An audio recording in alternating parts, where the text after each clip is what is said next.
दर्शन करने के लिए जाते हैं, वो सत्संग सुनने नहीं जाते। वो जाएंगे वहां, लेकिन वो अपनी मलिनता का ही आरोप करेंगे, वो निर्मलता का नहीं आरोप करेंगे।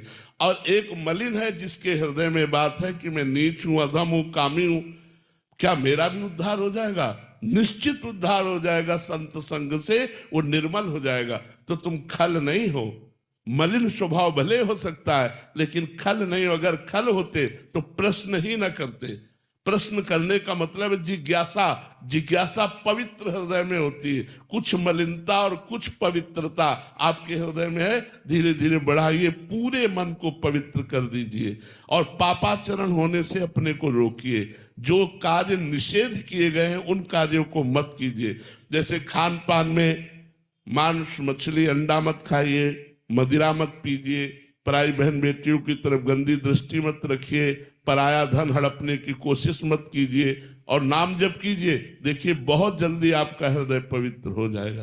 महाराज जी, साधक को कैसे पता लगता है कि उसका? अब ये भगवान की बड़ी कृपा है जो ये रहता है, क्योंकि इससे अहंकार नहीं आ पाता। भगवान अपने जनों में थोड़ा थोड़ा ऐसा दिखाते रहते हैं जिससे अगर हृदय से पूछा जाए तो लगता है मेरे जैसा नीच अधम कोई नहीं है, मेरे जैसा अधम कोई नहीं।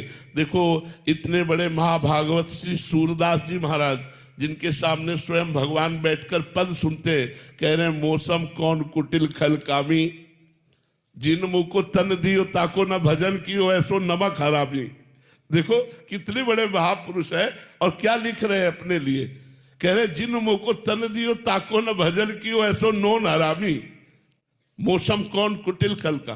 तुलसीदास जी लिख रहे हैं जो मैं अपने अवगुण कहूं, बाढ़ई कथा पार नहीं लाऊं।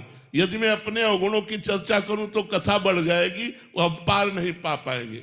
हनुमान जी महाराज कह रहे असमय अधम सखा सुनो मोहू पर रघुवीर।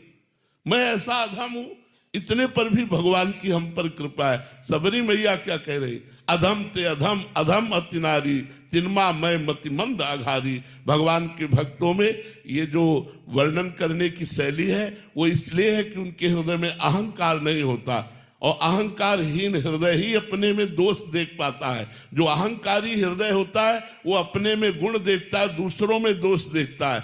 जो दैन्य होता है वो अपने में दोष देखता है, दूसरों में गुण का दर्शन करता है, इसीलिए वो संत है। महाराज जी, पवित्र हृदय की क्या पहचान है? जब पवित्र हृदय हो जाएगा तो कामादि दोषों का प्रभाव नहीं पड़ेगा। जो काम, क्रोध, लोभ, मोह, मद, मत्सर, ये 6 दोष हैं, इनका प्रभाव नहीं पड़ेगा। काम, क्रोध, मद, मान न मोहा, लोभ न क्षोभ, राग नहीं द्रोहा, जिनके कपट दंभ नहीं माया।